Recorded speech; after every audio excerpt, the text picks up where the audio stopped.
Good morning student, मैं गणेश राठौड़ श्री विद्या मंदिर हटिया से आज हम नया वीडियो लेकर आए हैं। इस नदी की धारा में नया वीडियो जिस प्रकार से नया पद्यांश की व्याख्या करने जा रहे हैं। कवि में किस प्रकार से इस पद्यांश में बताने का प्रयत्न किया गया है। कवि दुष्यंत कुमार जी ने इस पद्यांश में नदी की धार के माध्यम से जीवन को जोड़ने का प्रयत्न किया गया है। जिस प्रकार से नदी की धार बहती रहती है उसी प्रकार से हमारा जीवन भी नदी की धार के समान है, उसको महत्व देने का प्रयत्न इस पद्यांश में के माध्यम से पंक्ति के माध्यम से बताया गया है। जो कवि किस प्रकार से पंक्तियों के माध्यम से को बताने का प्रयत्न कवि कर रहे हैं। इसकी व्याख्या करने से पहले कुछ कठिन शब्दार्थ देख लेते हैं। जैसे जर्ज, जर्ज शब्द में यहाँ से लिया गया। जर्ज का अर्थ होता है कमजोर, ठीक है, कमजोर। जर्ज का अर्थ है कमजोर। हवा, हवा जैसे हवा का अर्थ होता है वायु, ठीक है। हवा का अर्थ क्या बताया गया है? वायु, जो यहाँ से लिया गया। और दोस्तों मतलब मित्र, है ना। दोस्तों का अर्थ होता है मित्र, ठीक है। और ये हम सबने लिया गया। अब हम उसका संदर्भ देख लेते हैं। संदर्भ में क्या आता है? जो पाठ रहता है उस पाठ का नाम या कविता का नाम लिखना होता है हमको, ठीक है। और उसके रचयिता का नाम हमको लिखना होता है। तो संदर्भ में क्या आ जाएगा? इस में लिखेंगे तो हम प्रस्तुत संदर्भ के माध्यम से लिखेंगे। हम प्रस्तुत पद्यांश हमारी पाठ्य पुस्तक वासंती के इस नदी की धार में पाठ से लिया गया है। नदी की धार में पाठ से लिया गया है, ठीक है। ये हो गया इसका पाठ का नाम या कविता का नाम, ठीक है। ये पाठ का या कविता का नाम हो जाता है, ठीक है। और इसके बाद देखते हैं हम इसके रचयिता, और इसके कवि दुष्यंत कुमार जी है, ठीक है। इसके रचयिता कौन है? दुष्यंत कुमार जी है। इस प्रकार से ये संदर्भ हो जाता है। संदर्भ के बाद प्रसंग आता है, ठीक है। प्रसंग में लिखना होता है क्या? जो उस पंक्ति के में मुख्य बात जो दे रखी है उस मुख्य बात को हमको दर्शाना होता है। तो इसमें क्या मुख्य बात बताई गई? जिस प्रकार से इसके माध्यम से जो गजल जो देखने को मिलती है, पंक्ति देखने को मिलती है, प्रस्तुत गजल में खराब स्थिति में भी आशा का संदेश दिया गया है। अर्थात व्यक्ति की क्या और भी अर्थ हम और भी लिख सकते हैं।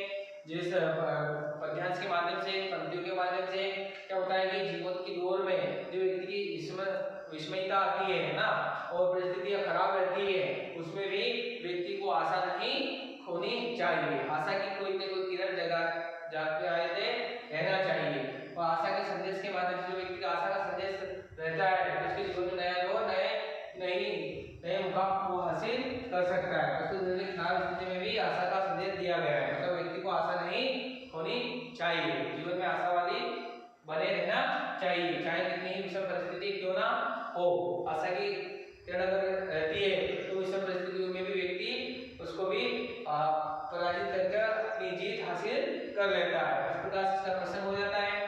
प्रसंग के बाद आती है व्याख्या। व्याख्या करने से पहले हम विशेष देख लेते हैं। क्या बताया गया? इस पंक्ति के माध्यम से आशावादी संदेश दिया गया। अर्थात ठीक है, जो मैंने बताया गया कि आशावादी संदेश, व्यक्ति को आशावादी रहना चाहिए। आशावादी जो व्यक्ति रहता है निरंतर वह विषम परिस्थिति को में भी अपनी जीत हासिल कर लेता है, ठीक है। दूसरा माध्यम देखते हैं, बोली के रूप में देखते हैं हम व्यवहारिक खड़ी बोली का प्रयोग पंक्तियों में देखने को मिल रहा है, ठीक है। और अलंकार में अनुप्रास एवं रूपक अलंकार की छटा हमको देखने को मिल रही है। इस प्रकार से ये विशेष हो जाता है। विशेष के बाद आती है व्याख्या।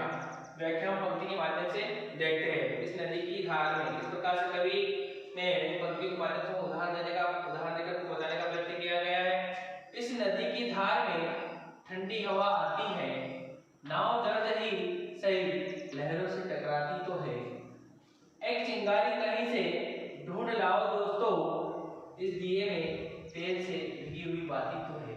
देखो किस प्रकार से पंक्तियों के माध्यम से कवि क्या बताना चाहते हैं कि इस नदी की धार में ठंडी हवा तो आती है। अर्थात इस नदी की धार, जो नदी बहती है के माध्यम से जो धारा रहती है, अर्थात जीवन रूपी धारा, जो हमारा जीवन रूपी धारा के माध्यम से कवि बता रहा है कि जीवन की धारा में कहीं न कहीं ठंडी हवा तो आती है। अर्थात कहीं न कहीं आशा की किरण तो जरूर जगाती है, आती है। ठंडी हवा तो आती है, चाहे जीवन की कहीं परिस्थितियां आती है, विषम परिस्थितियां जरूर आती है इस जीवन की धार में, परंतु आशा की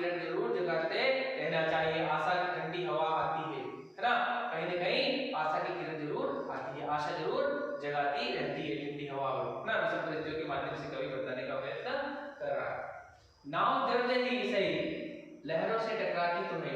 नाव जर्ज ही सही अर्थात दुखी परिस्थितियों में, विषम परिस्थितियों में नाव के माध्यम से नाव जर्ज जरूर हो गई, जर्ज मतलब कमजोर हो गई, ठीक है, कमजोर जरूर हो गई है, परंतु वह किनारे पर लगा जरूर देती है। इस नाव को के माध्यम से नाविक रहता है, चलाने वाला नाविक के माध्यम से हम कह सकते हैं कि अच्छा व्यक्ति रहता है तो उसको चाहे कमजोर हो उसको किनारे जरूर लगा, अर्थात जीवन के दौर में, अर्थात जीवन के माध्यम से नाव दर्ज ही सही, अर्थात जो हमारे जीवन में विषम परिस्थिति आई है उस विषम परिस्थितियों के माध्यम से बताने का प्रयत्न किया गया है। लहरों से टकराती तो है, अर्थात लहरों से टकराने का अर्थात जीवन के भाव को किनारा जरूर लग जाता है। आशा के माध्यम से हमारा जीवन का किनारा जरूर लगा जाता है। जो व्यक्ति आशा रूपी जीवन जीता है जीवन किनारा जरूर लग जाता है। लहरों से टकराती तो है।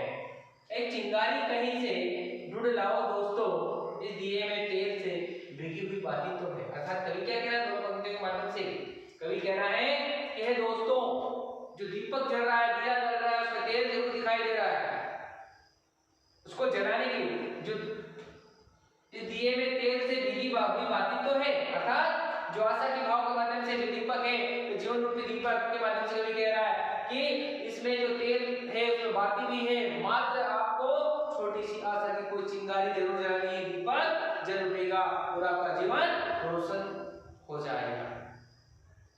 दीपक जल जाएगा तो कमरा में उजाला हो जाएगा, रोशनी छा जाएगी। वैसा ही हमारा जीवन है, दीपक के माध्यम से बाती जो चल रहा है, आशावादी जीवन जो चल रहा है, एक चिंगारी कहीं से ढूंढ लाओ दोस्तों। अर्थात मित्रों, एक चिंगारी को जलानी है, आशा की एक चिंगारी जलानी है, दीपक जल जाएगा, अर्थात जीवन संवर जाएगा।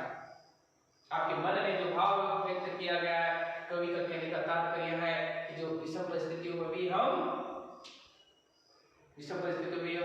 हमारी विजय प्राप्त कर सकते हैं। जीवन पर आशावादी रहना होगा, आपको चिंगारी जरूर जलानी होगी, जब जाके आपके जीवन में को आप सवर जाओगे, जीवन को पार हम नैया, जीवन की नैया को पार हम लगा पाएंगे। इस प्रकार से इस अध्याय की पूर्ण व्याख्या यहाँ पर पूर्ण हो जाती है।